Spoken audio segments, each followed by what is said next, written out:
You would think that being Magic Johnson that people say, oh, here's a lot of money. And that wasn't the case. Matter of fact, Magic Johnson worked against me. And they said, oh, we want your picture and your autograph, but we don't want to give you the money. And so I got turned down 7 or 8 times from banks about getting capital because I wanted growth and sustainability. And the only way I could do that is to use other people's money. So finally, I went up to Sacramento to the pension funds. They turned me down 3 years in a row. But finally, the 4th year, Cal Purr said, okay, I believe in you, so I'm going to give you $50 million.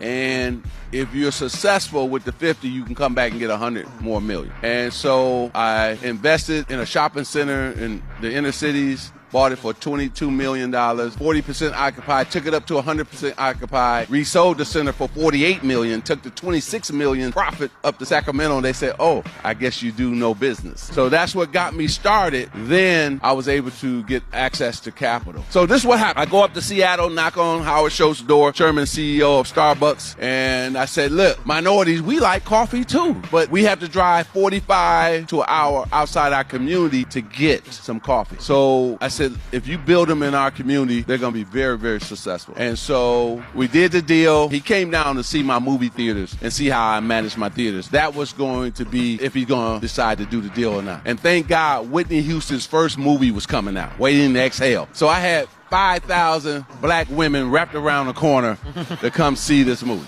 So he walks up and he said, man, what's going on here? You know? And I said, Waiting to Exhale's coming out. So every theater is sold out. He had to see how we managed the theater. And then we went in to see the movie. The movie pops up about 20 minutes in. See, we go to movies different than everybody else. So we start talking to the screen. Girl, why you still with him? And Howard elbowed me and had, come on out into the lobby. So we went out to the lobby. He said, Magic, I haven't had a movie going experience quite like this. Guess what? That got me the deal. So it worked out great. We built 125. And the great thing is the headline rolling in the LA Times said, no way minorities are paid $3 for a cup of coffee.